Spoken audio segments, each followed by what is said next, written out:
Hola, tutorandos de YouTube, ¿qué tal? En la clase de hoy vamos a hablar de las ecuaciones de la recta en cualquier cantidad de dimensiones y vamos a ver qué las caracteriza y para qué sirve cada una de ellas. También vamos a ver cómo se relacionan. Empecemos viendo la principal característica que tiene una recta matemática. Si cogemos un punto de partida como este de aquí, al cual voy a llamar R0, que viene dado por las coordenadas x0 e y0, y sabemos que este punto pertenece a la recta, y cogemos otro punto al cual voy a llamar R de forma genérica X e Y, sabiendo que es otro punto de la recta cualquiera, siempre voy a poder definir un vector que vaya desde el punto R0 hasta el otro punto R. Y ese vector se podrá calcular como siempre haciendo la resta, es decir, el vector que va desde R0 hasta R es R menos R0. De tal modo que una vez que tenemos dos puntos podemos obtener este vector que los une y sabemos que cualquier otro punto que forme parte de la recta que los contiene a los dos va a estar alineado. Es decir, que si yo cojo R0 y le sumo el vector v multiplicado por cualquier número lambda, donde lambda puede tomar absolutamente cualquier valor positivo, negativo o incluso cero, voy a obtener cualquier punto de la recta R. Y esto de aquí es a lo que se llama ecuación vectorial de la recta.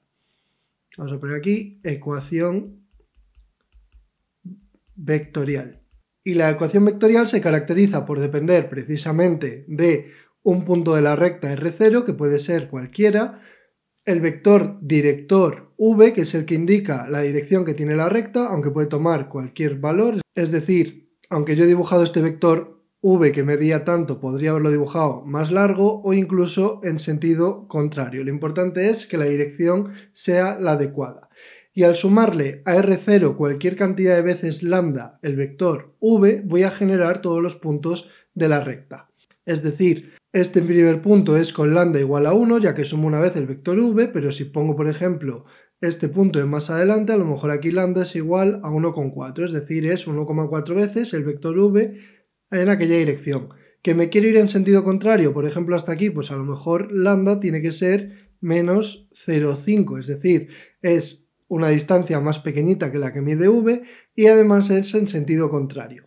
Lo importante es que si yo dejo que lambda tome cualquier valor, voy a obtener todos los puntos de la recta. Y si tenemos en cuenta que un punto cualquiera de la recta viene dado por las coordenadas x, y que el punto de partida es x0 y 0 y que el vector tendrá dos componentes, vx y vi, podemos reescribir esta ecuación vectorial en términos de sus componentes y dejarla como que la coordenada x de cualquier punto de la recta será x0 más lambda veces vx y que la componente y será igual a y0 más lambda veces vi. Esto de aquí es lo que se conoce como las ecuaciones paramétricas. Lo voy a poner por aquí, ecuaciones paramétricas. Y resulta que las ecuaciones paramétricas, si las pensamos fríamente, en realidad son la ecuación vectorial escrita en componentes en vez de con vectores. En cualquier caso, conviene recordar que, dado que el vector v es r menos r0, siempre vamos a poder decir que es x menos x0 por un lado e y menos y0 por el otro, siendo x e y las componentes de cualquier punto que sepamos que forma parte de la recta. De modo que Vx es x menos x0 y Vi es y menos y0. Si lo que estamos haciendo es fijar las componentes conociendo dos puntos. Sigamos con las ecuaciones paramétricas. Podemos despejar de cualquiera de ellas lambda y, por ejemplo, si despejamos de la primera ecuación tendremos que lambda es x menos x0 partido por Vx. Pero si nos vamos a la segunda ecuación, a lo que vamos a llegar es a que lambda es igual a y menos y0 partido por vi, trabajando en dos dimensiones. Y ahora, si aplicamos el método de igualación, se tiene que cumplir que, dado que las dos cosas son iguales a lambda, x menos x0 partido por vx tendrá que ser igual a y menos y0 partido por vi. Y a esto de aquí es a lo que se le denomina la ecuación continua de la recta. Vamos a poner aquí ecuación continua, que insisto no es más que despejar lambda de las ecuaciones paramétricas o de la vectorial, ya que en realidad son equivalentes, y aplicar igualación entre la primera ecuación que nos salía en paramétricas y la segunda ecuación que nos salía en paramétricas. La ecuación continua tiene un problema, que es que si Vx es igual a 0 o Vi es igual a 0, entonces da problemas, ya que estaríamos dividiendo entre 0. Y al dividir entre 0 las cosas no siempre funcionan bien. Insisto en que tiene que ser Vx igual a 0 o Vi igual a 0 porque no pueden ser igual a 0 las dos. Si las dos componentes son iguales a 0 es que el vector V es el vector 0, 0 y por tanto no tenemos una recta, porque una recta tiene que tener un vector director que no sea nulo. Entonces, en caso de que alguna sea 0, será 0 solo una de ellas, no las dos. Ahora vamos a borrar para seguir. Si cogemos la ecuación continua y pasamos Vi multiplicando para un lado y Vx multiplicando para el otro, llegamos a que Vi por x menos x0 es igual a Vx por y menos y0. Y si ahora deshacemos los paréntesis, tenemos que Vi por x menos Vi por x0 es igual a Vx por y menos Vx por y0. Ahora vamos a pasar todo para la izquierda y vamos a dejar esto como que Vi por x menos Vx por y menos Vi por x0 más Vx por y0 es igual a 0. Esto de aquí, teniendo todo a la izquierda e igualado a 0, lo que se suele denominar la ecuación implícita de la recta. Ecuación implícita. Y es una de las ecuaciones más difíciles de comprender que tienen las rectas en el plano. Normalmente se suele escribir de la siguiente forma: a por x más b por y más c igual a 0, que parece más bonita que la de arriba, pero en realidad pierde todo su significado. Si hacemos la comparativa, se puede ver que a tendrá que ser igual a vi. Vamos a ponerlo por aquí, a igual a vi. Se puede ver que b tendrá que ser igual a menos vx, ya que es lo que acompaña a la y, es decir, b igual a menos vx. Y se puede ver que c tiene que ser todo lo otro que hay por aquí, es decir, que c será menos vi x0 más vx y 0. E insisto en que aunque la forma de abajo sea mucho más fácil de memorizar, a x más bi más c igual a 0, pierde muchísimo más el trasfondo de qué es lo que nos está diciendo la ecuación, porque la ecuación de arriba, aunque resulte más fea, en realidad nos está transmitiendo algo importante que vamos a ver ahora mismo. Si v es el vector director de la recta y tiene por componentes vx y vi, y ahora por otra parte definimos el vector w como vi menos vx, se puede comprobar muy fácilmente que estos dos vectores serán perpendiculares, dado que su producto escalar dará 0, es decir, el producto escalar de v por w va a ser vx por vi más vi por menos vx, y teniendo en cuenta el menos y que estaríamos restando lo mismo que teníamos al principio, el resultado de esto es 0, y que el producto escalar de 0 es equivalente a que los vectores sean perpendiculares, con lo cual podemos concluir que w se trata de un vector perpendicular a v. Y además acabamos de demostrar que v por w es igual a 0. Si ahora por otra parte recordamos que v era lo mismo que r menos r0, o que se podía definir así, lo que estamos diciendo es que r menos r0 por w tiene que ser igual a 0, es decir, el vector w es perpendicular al vector que se forma al ir desde el punto r0 hasta cualquier otro punto de la recta.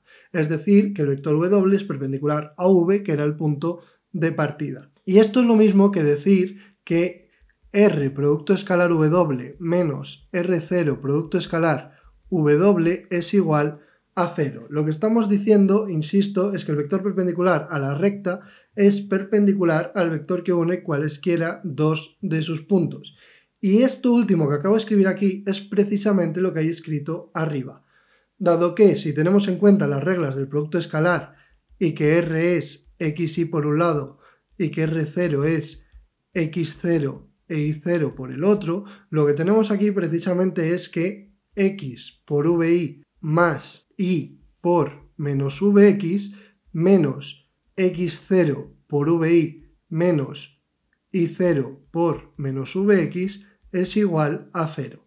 Y tras recolocar todo esto de aquí, obtenemos precisamente la ecuación implícita de arriba. Es decir, que la ecuación implícita realmente lo que es un producto escalar entre dos vectores que sabemos que son perpendiculares y por tanto tienen que dar 0. Y esto nos dice algo muy importante de la ecuación implícita, que es que precisamente los factores a y b, que son los que aparecen multiplicando a x y a y, son las componentes del vector perpendicular a la recta, o de uno de ellos. Es decir, que el vector w se podría escribir como ab, siendo a, como decíamos, la componente y del vector v y b menos la componente x. Así que una ecuación tan fea como la implícita realmente nos transmite un mensaje muy importante acerca de la recta y sus vectores, tanto el que la dirige, el vector director v, como el perpendicular a ella, w. Si volvemos ahora a la ecuación implícita tal cual la teníamos escrita aquí arriba, podemos aprovecharla para despejar y de ella y ver qué sucede. Para despejar y lo que tenemos que hacer básicamente es coger este término y pasarlo a la derecha quedando positivo. Entonces vamos a tener que vi por x menos vi por x0 más vx por y0 es igual a vx por y. Y ahora voy a coger y voy a sacar factor común a la izquierda vi y voy a dejar esto como que vi por x menos x0 más vx por y0 es igual a vx por y. Por último voy a dividir todo por vx, de tal forma que esto de aquí se me va a cancelar, esto de aquí se me va a cancelar y esto de aquí me va a quedar dividido por vx, y voy a escribirlo al revés, cambiando izquierda por derecha, y voy a llegar a que y es igual a y0 más vi partido por vx por x menos x0. Y esto de aquí es una ecuación explícita de la recta porque la y está despejada. De todos modos, para escribir esto es más habitual redefinir vi partido por vx teniendo en cuenta que si v es este vector, vx será esta componente de aquí, vi será esta componente de ahí, y al dividir vi entre vx obtenemos algo que nos indica cómo es la pendiente del vector. Entonces se le suele llamar pendiente de la recta m al cociente vi partido por vx, de tal forma que cuanto mayor sea la pendiente, más vertical será la recta dibujada sobre el plano. Y esto nos permite dejar la ecuación de arriba como y igual a y0 más m por x menos x0. Una ecuación que depende de la pendiente y de un punto inicial x0 e y0 y se le suele denominar ecuación punto pendiente.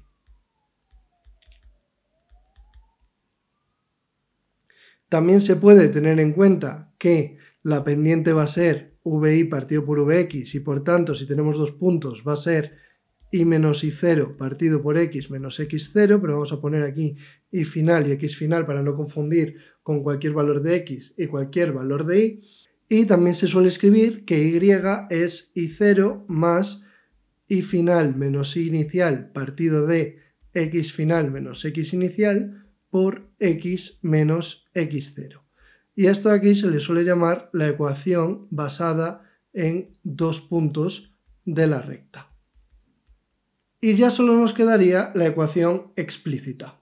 Para obtener la ecuación explícita lo que hacemos es coger la ecuación punto pendiente y deshacer el paréntesis, de tal forma que nos queda que y es igual a y0 más m por x menos m por x0. Esto lo podemos reescribir como que y es y0 menos mx0 más mx, y después cogemos todo esto y lo reagrupamos en un nuevo término al cual denominamos altura n de la recta. Y la altura n va a ser precisamente y0 menos m por x0. De tal modo que podemos reescribir todo esto como que y es n más m por x. Y esto de aquí es a lo que se le suele denominar la ecuación, insisto, explícita. Ecuación explícita. De tal modo que esta ecuación de aquí suele ser la más básica que se suele enseñar y también es la más sencilla de interpretar. N es la altura por la que pasa la recta cuando x vale 0, ya que si x vale 0 evidentemente y es igual a n, y m es la pendiente que nos dice cómo la recta sube, baja o se mantiene. De tal modo que si recapitulamos, en resumen teníamos que el vector v era cualquier punto de la recta menos cualquier punto inicial. Vamos a llamarle a cualquier punto RF. Teníamos, por otra parte, que la pendiente era vi partido por vx, teníamos que la altura era y0 menos m por x0 y teníamos que el vector perpendicular a la recta era AB o equivalentemente vi menos vx. A partir de aquí, las ecuaciones de la recta eran, por un lado, la ecuación vectorial, r igual a r0 más lambda por v. Después teníamos las ecuaciones paramétricas, x igual a x0 más lambda por vx e y igual a y0 más lambda por vi. Después teníamos la continua, x menos x0 partido por vx igual a y menos y0 partido por vi. Después teníamos la explícita, que era ax más bi más c igual a 0, aunque insisto en que es mucho mejor recordarla como r por w menos r0 por w igual a 0. Y por último tendríamos las que tienen y despejado, que por un lado estaría la ecuación explícita, n más m por x, después tendríamos la ecuación punto pendiente, y0 más m por x menos x0, y la ecuación basada en dos puntos, que es y0 más y final menos y inicial, partido de x final menos x inicial, por x menos x0. Y estas serían las ecuaciones de la recta en resumen. Pero tenemos que darnos cuenta de que no todas estas ecuaciones son generales. Nosotros hemos planteado el problema como que R tenía solo dos componentes, la componente X y la componente Y. Hemos trabajado en dos dimensiones y eso funciona perfectamente cuando tenemos la ecuación vectorial, ya que es independiente de la cantidad de componentes que tenga el vector v, que por cierto me faltaba ponerle la flechita, y también es independiente de las ecuaciones paramétricas, ya que si hubiese más componentes pondríamos más. Y también va a ser independiente cuando trabajemos con la forma continua. Pero vamos a ver que a medida que la cantidad de dimensiones se aumente, la ecuación implícita y todas las explícitas basadas en despejar y no pueden existir. Y la explicación es muy simple, tan simple que vamos a comentarla rápidamente. Si nosotros subimos a 3 dimensiones, vamos a tener que el vector de posición va a ser x y z, con 3 componentes. Y el punto original de la recta va a ser x0, y0 y z0, con lo cual para la ecuación vectorial no vamos a tener ningún problema. Podemos decir que v es la posición final, un punto cualquiera de la recta menos el punto original de referencia, r0, y vamos a poder decir que la ecuación vectorial es r igual a r0 más lambda por v sin ningún tipo de problema. Si queremos escribir las paramétricas tampoco va a pasar nada, vamos a tener que x es x0 más lambda vx, y es y0 más lambda vi, y z es z0 más lambda vz. Hasta aquí ningún problema. Después vamos con la continua, tampoco va a pasar nada, vamos a poder despejar lambda y vamos a tener que x menos x0 partido por vx va a ser igual a y menos y0 partido por vi, y también va a ser igual a z menos z0 partido por vz. El problema que tenemos ahora es que antes esta ecuación continua únicamente consistía en igualar la parte de x con la parte de y, pero ahora además tenemos la parte de z. Es decir, que realmente no es una ecuación, sino que son dos. Y al ser dos ecuaciones no podemos despejar de forma que nos quede algo igual a 0, porque no tenemos una única ecuación con la que podamos hacer eso, tenemos dos. Entonces no es posible dar el salto a la ecuación implícita y tampoco va a ser posible desde la implícita llegar a la explícita. Y esta sería básicamente la explicación de por qué cuando damos el salto a 3 dimensiones dejamos de poder hablar de la ecuación implícita de la recta y dejamos también de poder hablar de la recta como y igual a altura más pendiente por x. El motivo es que una vez que superamos las 2 dimensiones, eso deja de ser posible. No se puede despejar la ecuación continua. Y esta clase ya me ha quedado bastante larga, así que esto sería todo por hoy. Más adelante comentaré seguramente más cosas sobre rectas, pero por ahora espero que esta clase os haya sido de utilidad y ya sabéis que nos vemos en el siguiente vídeo.